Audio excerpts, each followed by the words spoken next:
All right. I appreciate everybody for jumping on today. Obviously, these weekly meetups are some of the energy that we just crave each week. And we just love doing these meetups with the small business community because everybody's looking for the availability to listen, learn, and leverage, right? We're looking for information, that little nugget, that little piece that's going to kind of enable us and empower us to grow.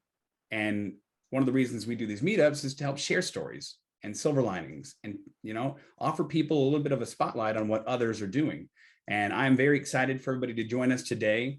We've got Tayde Aburto from the United States Business Association of ECommerce and the Digital Economy Alliance. He's going to talk to us today about digital community and why it matters. And he's got a great story.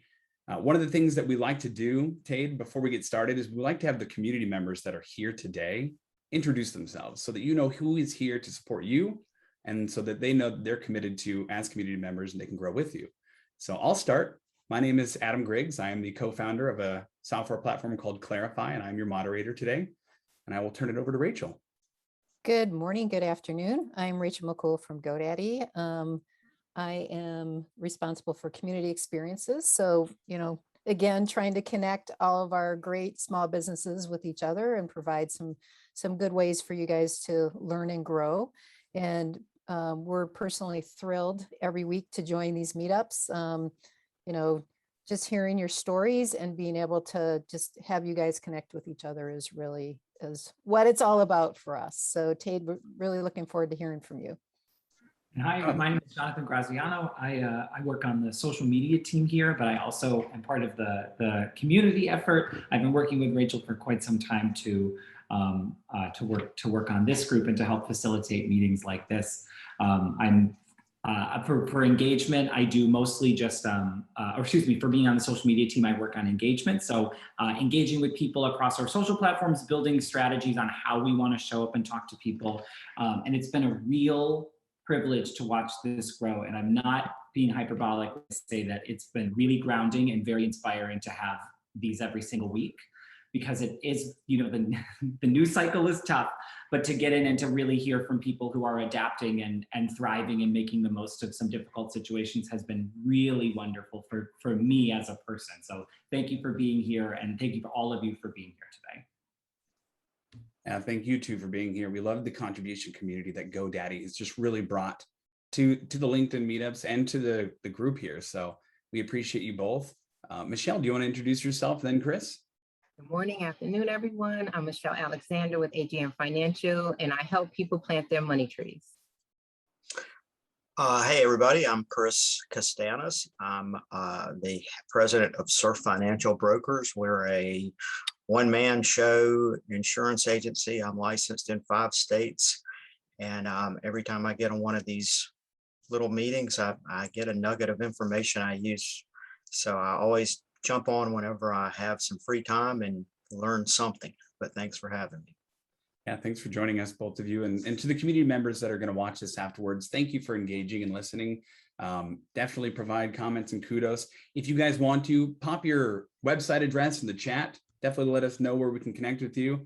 And then if you want to share your LinkedIn, we'd love to continue to connect and build off of that. Tayde, what we'd love to do is kind of hear the backstory on what led you through the journey in business to going from the Hispanic Chamber of E-commerce to launching the U.S. Business Association of E-commerce and now the Digital Economy Alliance. Talk to us about your experience and the passion that led you there. Thank you so much, Adam, and nice to meet you all. Thank you again for the invitation. I'm gonna try to be as brief as possible, but I'm originally from Mexico. I moved to San Diego in 2006, and I grew up in a family of entrepreneurs. And I remember my grandpa. He started he opened a movie theater back in the 70s. And in my hometown, where I grew up, there was this other family that launched a movie theater about the same time. The difference between the two of them is that my grandpa's movie theater, after 50 years, it is closed now. The other family that embraced technology, embraced innovation business models as part of their business, they are like the 2nd or 3rd largest movie chain in the world. And they started in Mexico, and that's Cinépolis. So I kind of like grew up in Mexico seeing businesses those that were innovative and open to new ideas on how to run your business were very successful in the marketplace. So when I moved to San Diego, I was working on my dissertation to earn my master's degree in marketing. And I was doing some research about the impact of e-commerce in exporters. And I realized that those that had a website, an email address, an online catalog, were selling more products in comparison to those that didn't have any online presence. And when I was motivated to do a little more research about the participation of Hispanic-owned businesses in the digital economy here in the US. And I realized that there was a digital divide between the general market and the Hispanic business community. And that's when I started the Hispanic Chamber of E-commerce in 2008 to try to help Hispanic-owned businesses on how to participate in the digital economy. 13 years later, with this pandemic and us receiving more messages and calls from businesses that we're trying to figure out how to sell online, how to have a better presence on social media and stuff, and asking a lot of questions like, hey, can I get involved with the Hispanic Chamber of E-commerce even if I'm not Hispanic? So I realized, after all those calls that we needed to do a little kind of like a sister chamber or a brother chamber, as part of the Hispanic Chamber of E-commerce. And we launched the US Business Association of E-commerce in September 2020. So we're about to be 1 year old, and the association already has 434 members, and the traffic is growing on a monthly basis, and we're getting more people interested in joining. So that's kind of like the brief story on how we ended up here. I didn't know the personal backstory, and I love that, because so many of us find that the root to our passion is stemmed from something that we either experienced or saw amongst our families, our friends, or our colleagues.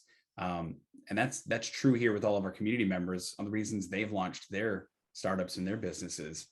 And I love that you launched both times in what would be turmoil, right? And I think there's something to be said about that, because necessity is the mother of innovation. And when people are pushed into a corner, they find a way out. And business leaders and community leaders like you, Tayde, do such a powerful impact movement by launching. In 2008, you helped the Hispanic Chamber of E-commerce get people online and understand that if the economy is falling apart, you have to try to figure out how to survive and grow from there. And then you realize that in 2020, during the pandemic, you could do so much more because of the experience and the plethora of information and people that you had, and your capacity to grow has just been astounding. So I love that, and congrats on the growth. No, thank you. And I can tell you that my wife wasn't that thrilled, at both times with me doing this kind of stuff. But, there are some times in life when you feel something like really deep in your heart, and you feel like you can contribute something to the better good of a community, you just go ahead and do it. And for me, that was the situation in both cases. And I was talking about this yesterday to an event that I attended last night.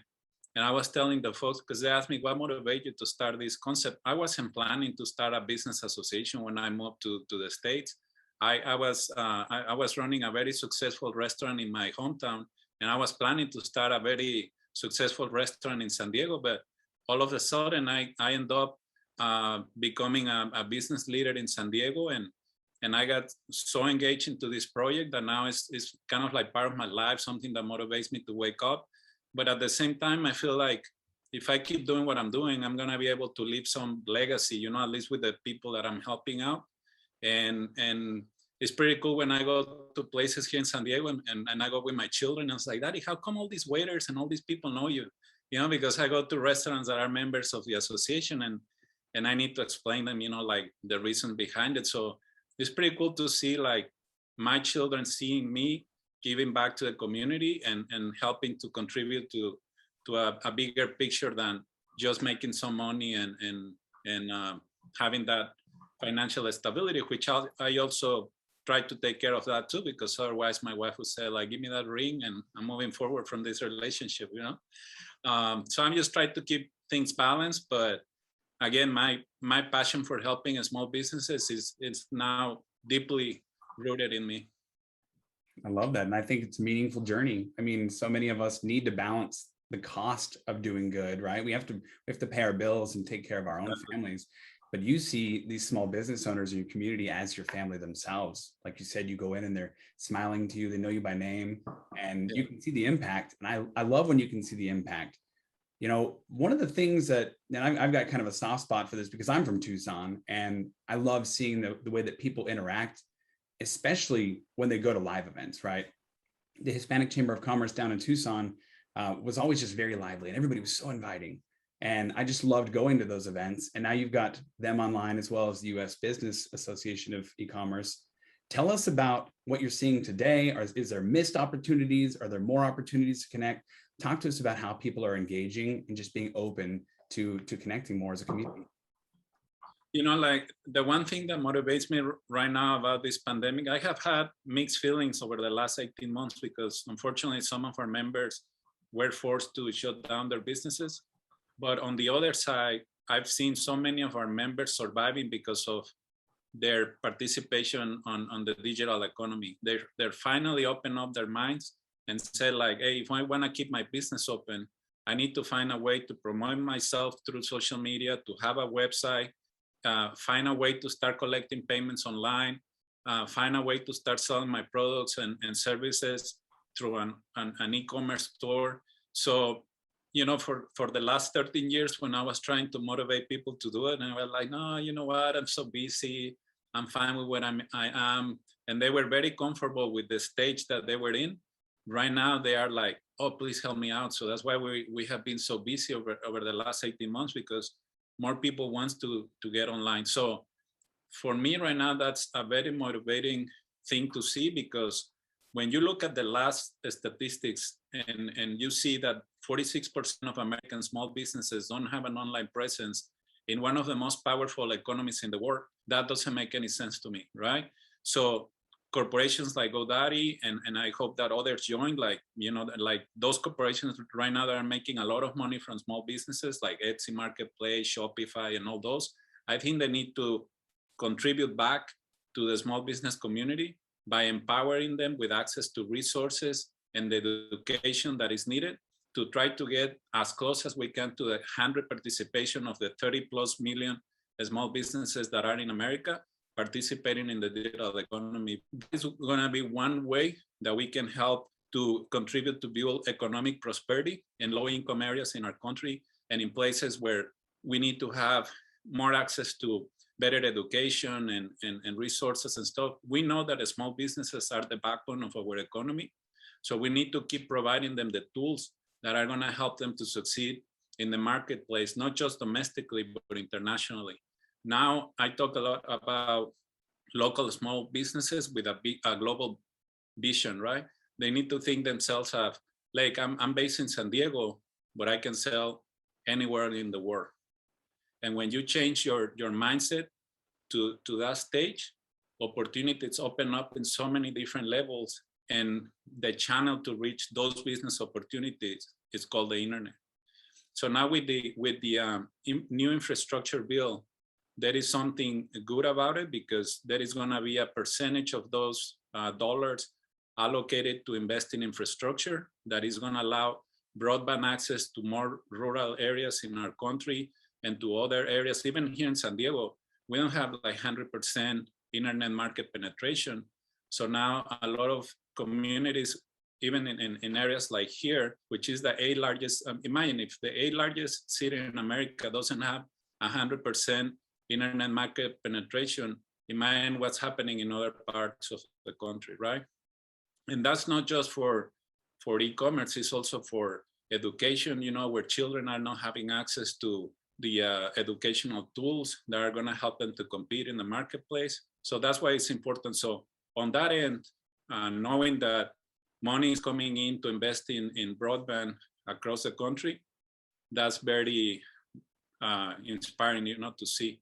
On the other side, we know that small businesses right now are desperate to I'm not gonna say like all of them, but those that are trying to stay alive and to keep their business moving, they are open to have an active participation on the internet.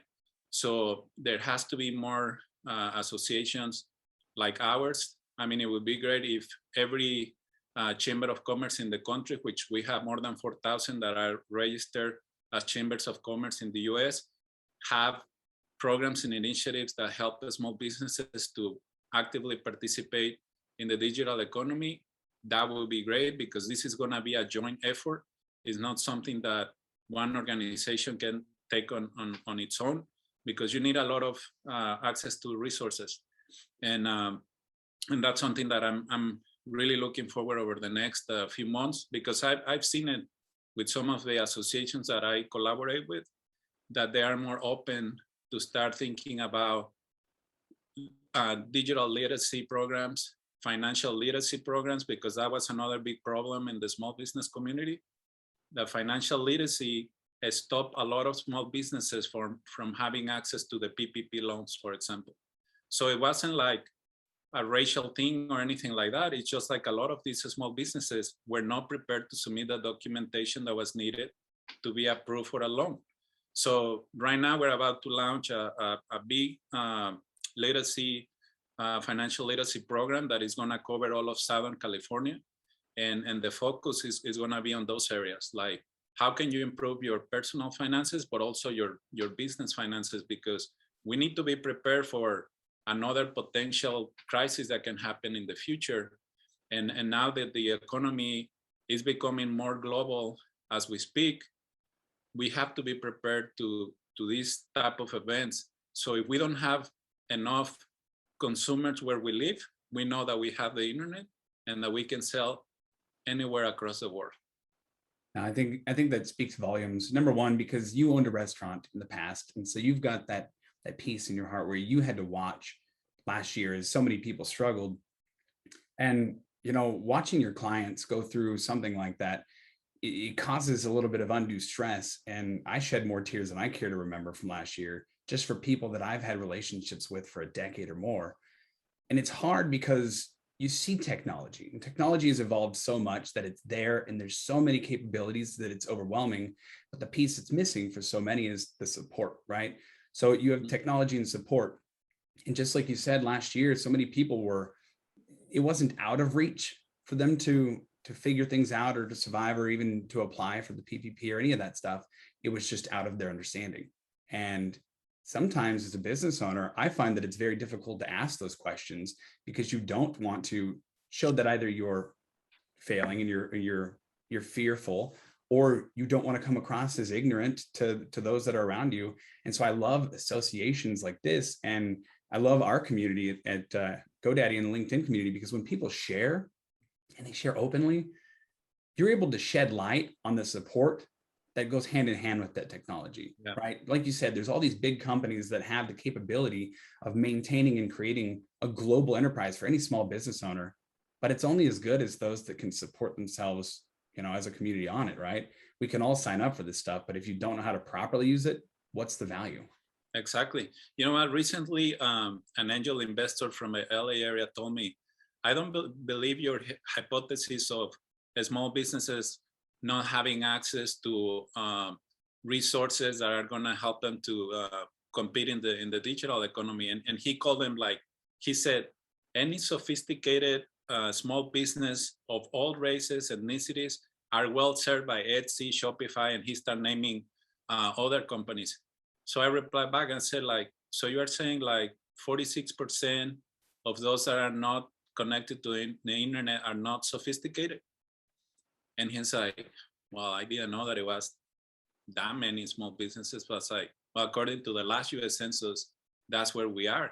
And just like you said, Adam, those small business owners right now that want to have a participation in the digital economy, they are going through different forums and groups and reaching out to their local chamber of commerce or business association for support.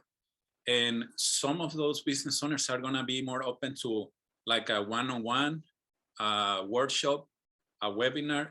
People learn in different ways. Okay, so by having options in the marketplace, you are contributing to increase the probability of those small businesses that are searching for resources to find the one that they're gonna feel like is gonna satisfy their needs, and is gonna and those organizations are gonna be able to communicate the way that they understand the e-commerce language.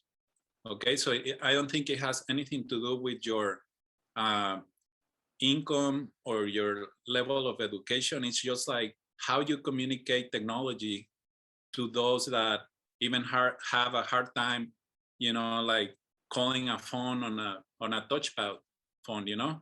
So by understanding the different needs that are in the community in different areas across the country, that's the best way that you're going to be serving these small businesses.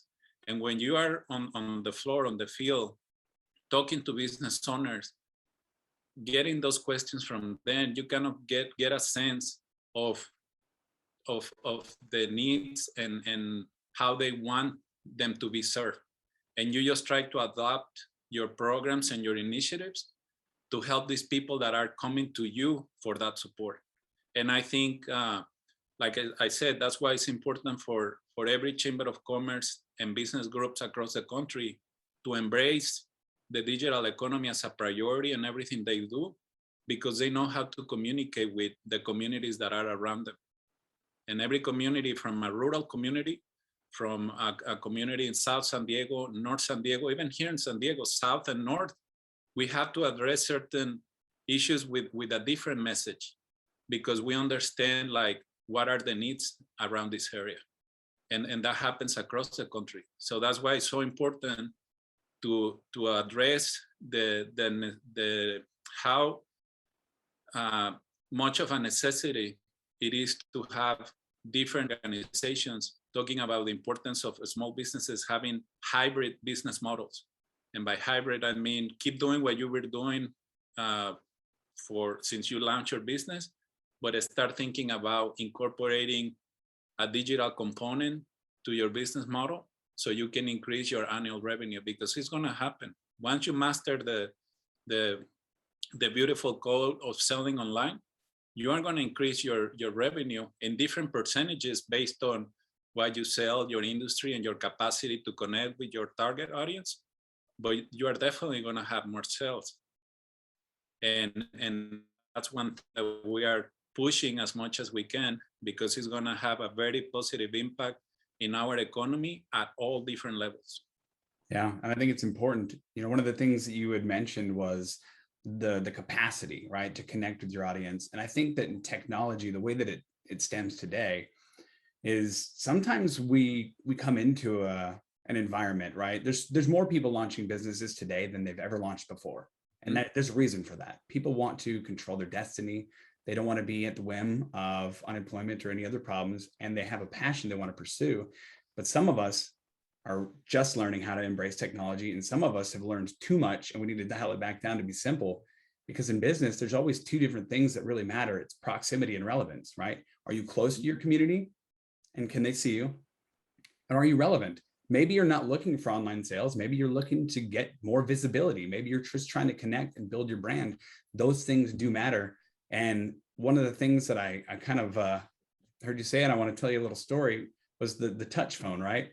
This past week, it was the final week of summer break for my kids. So we went up to Cedar Point, which is this amusement park in Northern Ohio. And my kids went in the hotel room and they were so excited to see a phone on the desk, right? Like a plugged in phone. And so my little guy, Eli, he's 7 years old. He walks up, picks up the phone, and instead of dialing a number, he looks at it and he goes, "Call grandma." He's like talking to this phone, "Call grandma." Why isn't it working? It was too sophisticated from his perspective, because he's used to a smartphone that's just going to listen to him.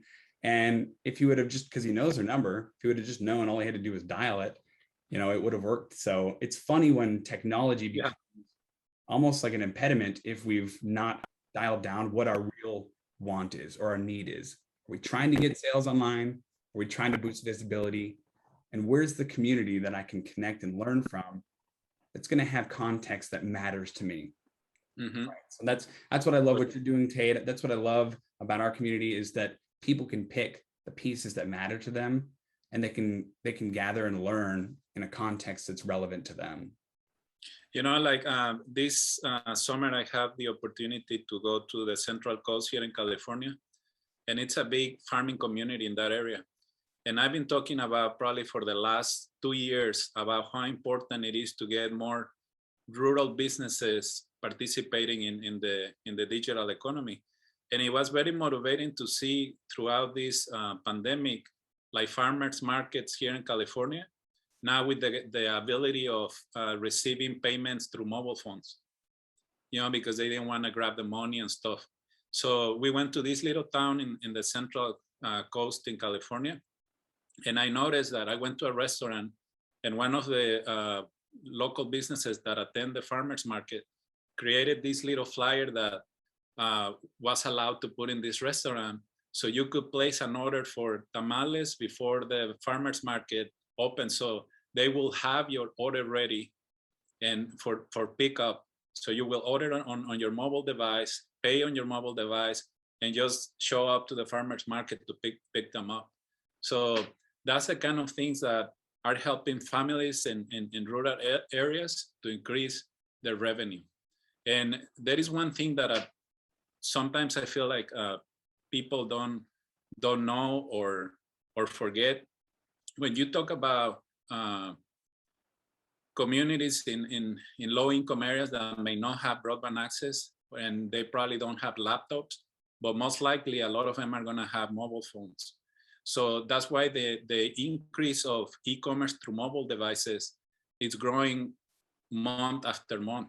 And I could see here in California, in those areas where there is a high concentration of African Americans and Latinos purchasing stuff through their mobile devices. And that tells you the opportunity that is out there for small businesses to reach a bigger audience when you have a mobile website, a website that is mobile friendly, or when you are selling your stuff through Instagram. You know, a lot of people that have their mobile devices, most likely they will have Facebook, Instagram, TikTok applications on their phones.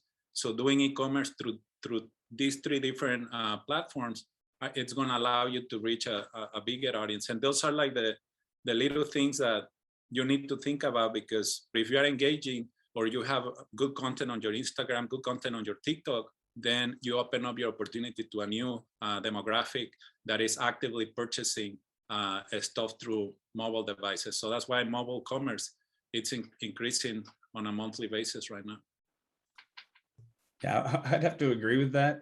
Opportunity is the oil strike of today, right? When people are looking at something that they want in the moment on their phone, and the capability to just make the purchase is a powerful thing. I mean, there's often times where if I have to go and find my wallet and input a card, I just won't buy it. But if I can, use my fingerprint on my phone, you guarantee I'm going to order that. You know, if I follow you online or whatever, and you've got a great product, I'm going to buy it because it's in my moment, and it's an opportunity.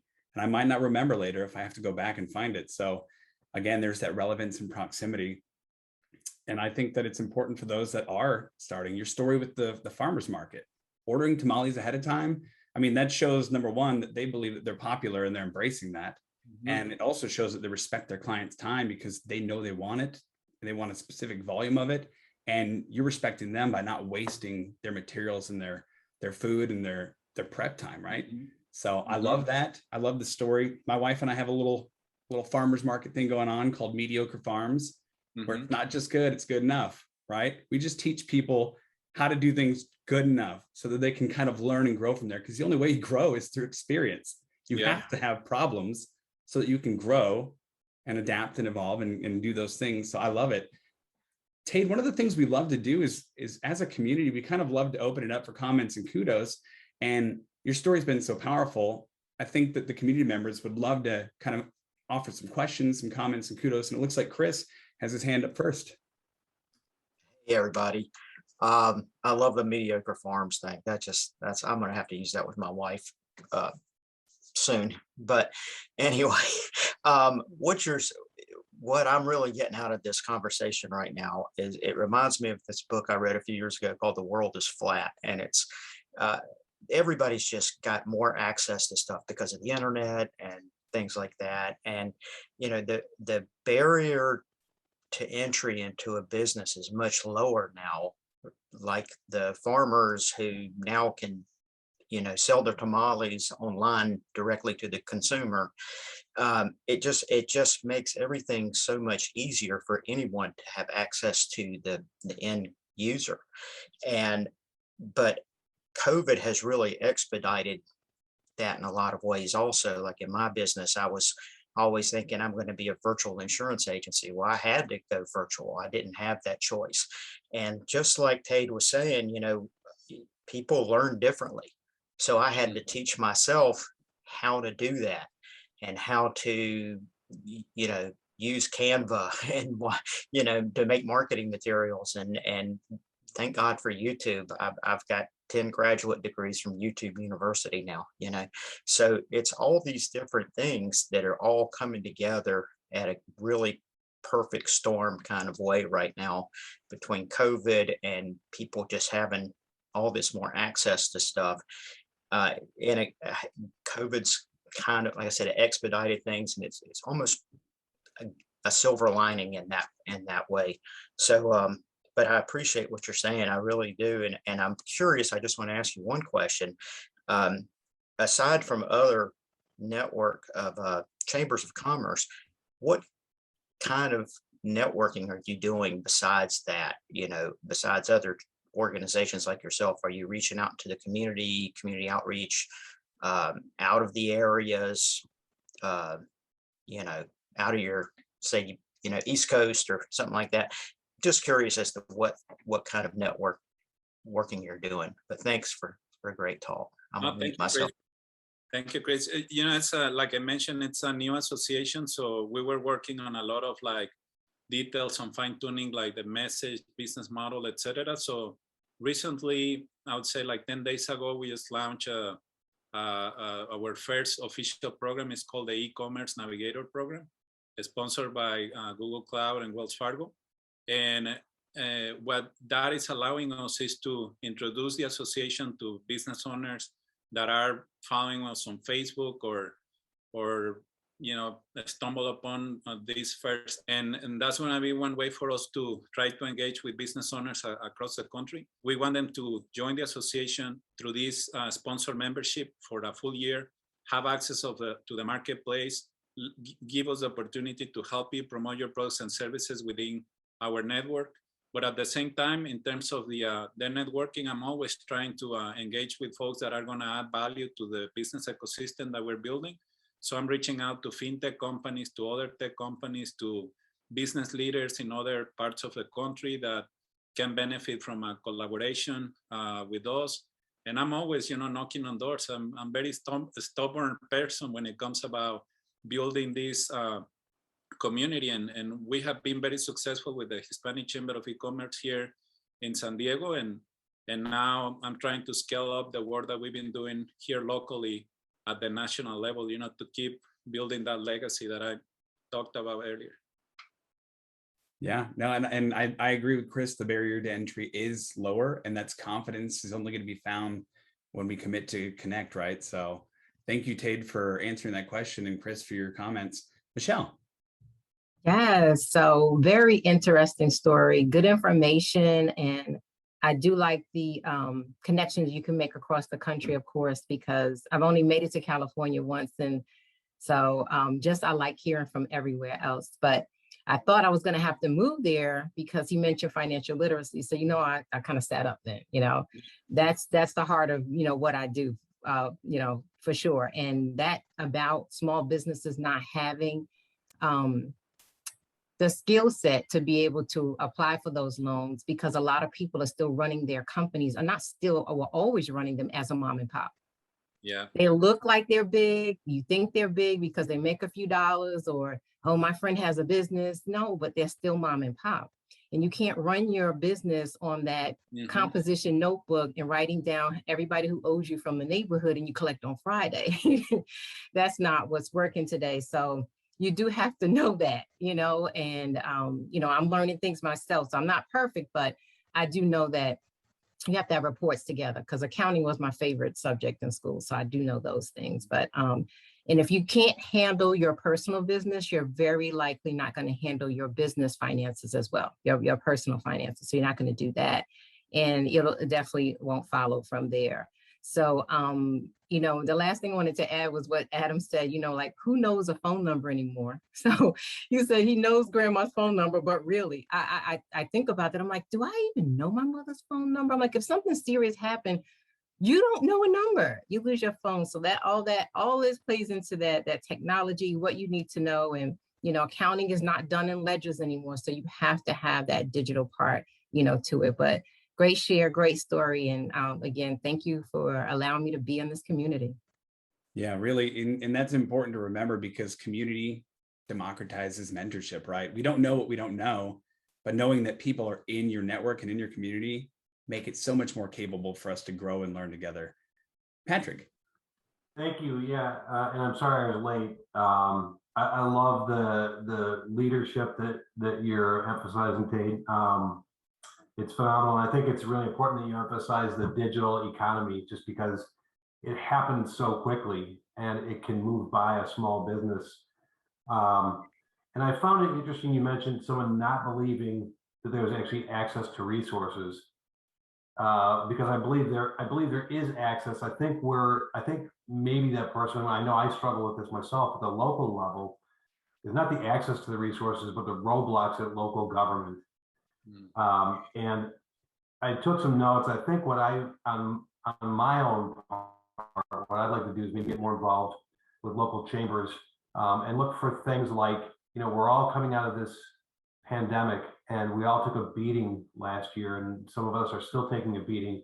Wouldn't it be nice for the chambers of commerce to do simple things like waive membership fees and waive access fees to networking events, things that might just boost just temporarily? And I think that you sparked my thought about what more could I do about my situation, because I think what you're doing at the national level makes sense. And I think it takes local businesses like all of us to be as involved as we are with this group, with our local chambers and our local government, because that's the only way we're going to help ourselves in our own backyard. So kudos for you for just kind of opening my eyes to something I looked right past. That was great. I love it, because it's a commitment to our communities, regardless of where they're at, online or in our backyard. So Patrick, thank you for those thoughts, and thank you for the comments. Jonathan. Hi, so I was just curious. I loved, the whole conversation was great, but what really struck me is when you were talking about social platforms, especially things like TikTok.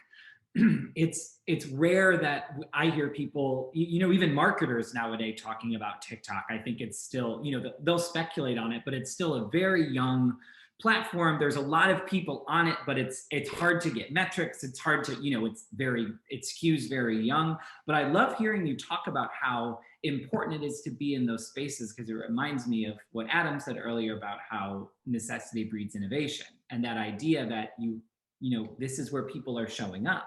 It might seem like kind of a very foreign place, but it's really where you've got to be if you want to appeal to a certain group of people, or you want to get eyes in front of something, whether it's TikTok, Instagram, so be it. My question for you is, and I will always be completely in awe of entrepreneurs and business owners and people who just decided they wanted to do something and they went for it. I think it's one of the largest acts of courage that one can go in. Between the financial literacy kind of hurdle, right? Between actually having to learn about not just how to manage my money, but the nuances of money as it pertains to being a business owner, and then having to learn about emerging platforms and things like that, I think I would be very overwhelmed to even just try and build a business, let alone think about how, okay, I have to learn how to be a business owner, right? I'm gonna fly the plane while I build it. And I'm also gonna have to learn about finances, and I'm gonna have to learn about all these emerging platforms. What's like a kind of a solidified or piece of advice you would give to someone who was just feeling so overwhelmed in this moment, where they knew, you know, there are a few moments where entrepreneurs, I saw this really funny meme the other day. I actually saw a funny video on TikTok where it was a successful entrepreneur who the video was about how she was shutting her laptop, and the caption just said, I don't want to work a 9 to 5. And then it cut to her full-time business, and she goes, I wanted to work 24 hours. So it was that, you know, it was that really funny thing where it's like, I followed my dream, but I definitely took on a lot of labor. what's a piece of advice, or what's something you would say to even just kind of calm someone down who is feeling really overwhelmed by all of the things that they have to know how to do outside of just launching a business? You know, sometimes I like to joke about that because some people ask me like, "Tayde, I'm overwhelmed with everything that is happening and stuff." I'm like, take a breath. If that doesn't work, have a tequila shot. You know, one or the other is gonna work. But you know what? Like, I think like entrepreneurs are wired with a different brain, because oftentimes entrepreneurs are just fearless and just go with their hunch, you know, with their feelings, and then they are just aggressive on whatever it feels right to them at the moment. That's how they're going to move forward with their decisions. And oftentimes a lot of entrepreneurs, and I think it's good that they don't know that much about business planning and strategy and all that, because otherwise there will be like roadblocks, you know, throughout the whole process. So I think that when they get to that point where they don't feel to what direction they need to go, that's when they reach out to business consultants, associations like ours, for some help, right? So that's why chambers of commerce, and I'm glad what Patrick mentioned this, they are still relevant in the marketplace, and they just need to work on certain stuff to become more relevant to the current needs that small businesses are having, because oftentimes you see programs and initiatives that are living in the 90s, right? And they need to adjust to the TikTok era, the Instagram era, you know, where when someone reaches out to you and say like, hey, I'm thinking about marketing on TikTok. Is your demographic there? Your target audience is there? If it is there, it makes sense to you to explore that channel, because it may open up some new opportunities for you. So you just have to like kind of like be that more like a family member that looks up for you and wish you the best, and just try to give you some guidance on what's gonna make the most positive impact for your business in the short term. Because a lot of these small businesses are living the day by day, you know, like they are making enough money in the next 4 weeks to pay the rent, to pay the insurance, pay payroll, etc. So the decision process for a lot of these micro businesses is very like short term. So you just have to give them options that are going to help them to generate that revenue in the shortest period of time.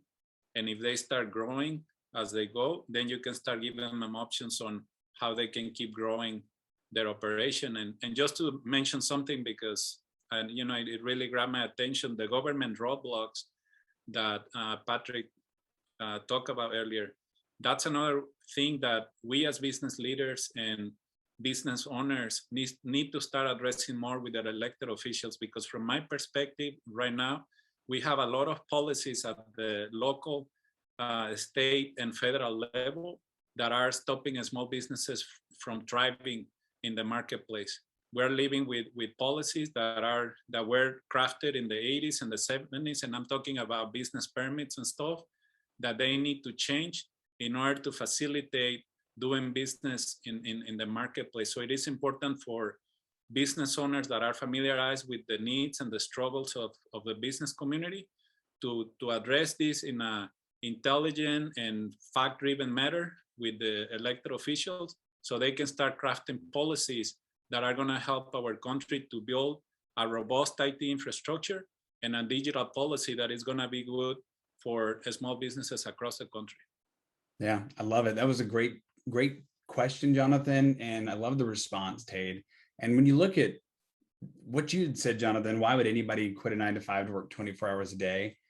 You know, one of the things that I'm reminded of is young Atlas carrying the world on his back, right? And in business, we often feel like that. And it's not just our business we're carrying on our back. It's our friends, our family, our community. So many people feel that they're taking on so much. And there's only really two things that kind of jive or press somebody to do that. It's either going to be pain or pleasure, right? There's got to be something that shoved them into wanting to be an entrepreneur to make a difference. Mm-hmm. And to what you said, Tayde, we do need to be business leaders, and we need to advocate for each other. And that's the way that we'll support and grow.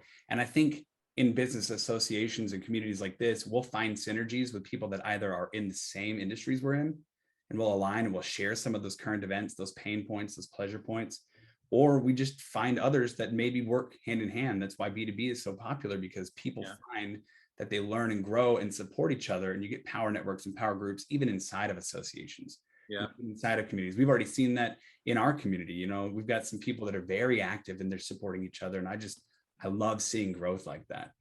Yeah, Tate, so my experience with local government, extremely painful. I'm a military veteran, and took almost 2 years to get the recognition of a veteran-owned small business, to get a leg up, to get an opportunity where, you know, some businesses are required to do business with minority-owned businesses. And the website shows 3 easy steps for veterans, and every step you click on has 75 additional steps. Things that need to be notarized. Why are we notarizing things? And what is this, 1934? It's ridiculous. And I gave up several times, and I'm not someone who gives up at all. And I was lucky. Jonathan Carroll, my state representative, and his office was very available to me, and they kept me going. And Jonathan went through this process with me, and he said, this is absolutely ridiculous. You and many others like you served our country, defended our freedoms, and then we make it almost impossible for you to be simply recognized as a veteran-owned small business. I'm not getting additional business. I'm not getting funding. I'm not getting anything other than I can say I'm a veteran-owned small business. And I'm sure there's, you know, it's classified women-owned, minority-owned, veteran-owned, those 3 categories. And I'm positive there are women, minorities, and other veterans like me who just throw their hands in the air because of, you know, roadblocks.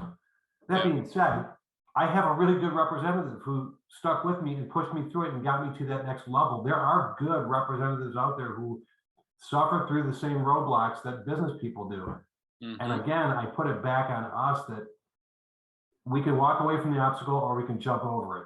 And you've opened my eyes to the fact that I probably get discouraged and walk away and think I'm not a person who gets discouraged, but it happens to everybody. And I applaud you, and I wish you were here in Illinois.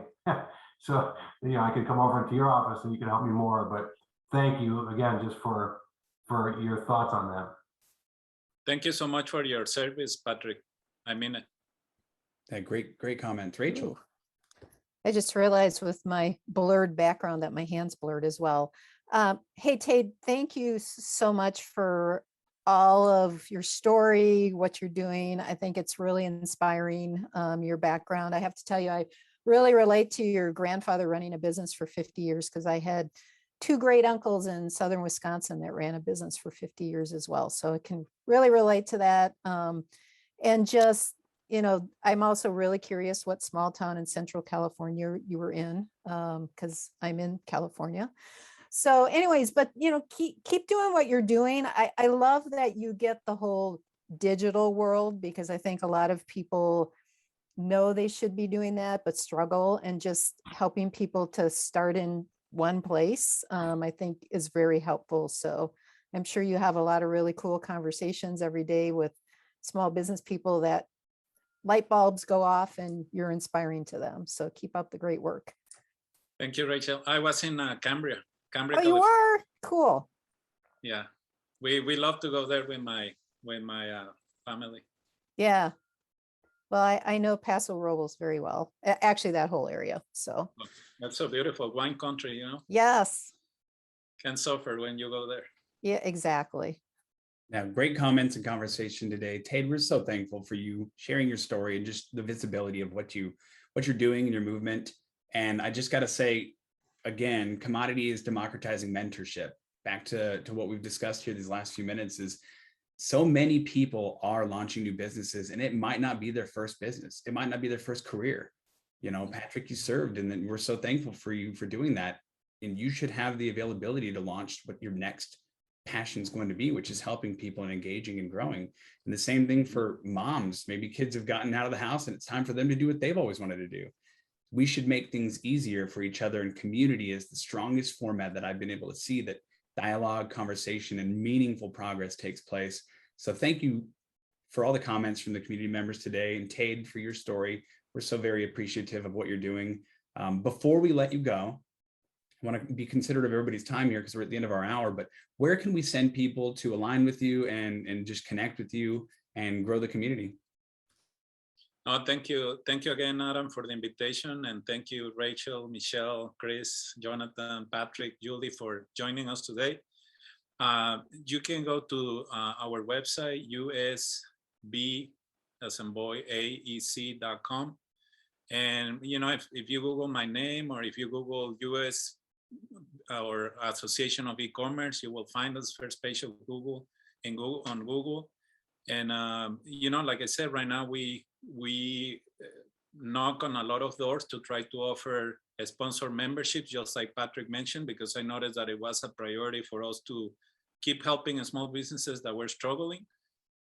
Luckily, we got the support of 2 great corporations, and right now we are adding businesses to our marketplace, helping them to promote their products and services through our platform and our different social media profiles. So happy to help in any way we can.